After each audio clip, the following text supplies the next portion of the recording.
будахтай анхны тэгшин хийдийн анхны сүм болох шар сүмийг барьж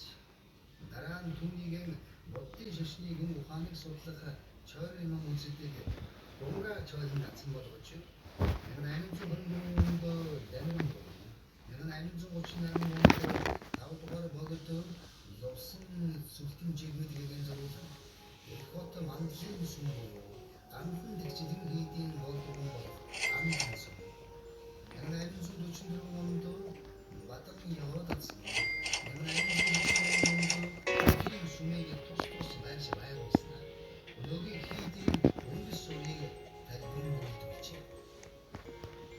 гандан тэгчлэн хэмээх энгчингийн гандан деважин бэлэгдсэн удахтай нэг сүсгтэн хүн гандан явын чиглэлийг чухамдаа деважин оронд төрхийн ерөөл буйн хурааж байдаг учиртай хэлсэнжээ. Эдгээр ашиг доторгоо хүслийн мод хэмээгдэн сүсгтэн болон тойрон дороож эдгээр хүслийн юугаар шившин зайлтгаадаг. Гадаадын жуулчдаж болов сануучрхан зарчилдаг нэгэн модон багны бос нөхөн 1890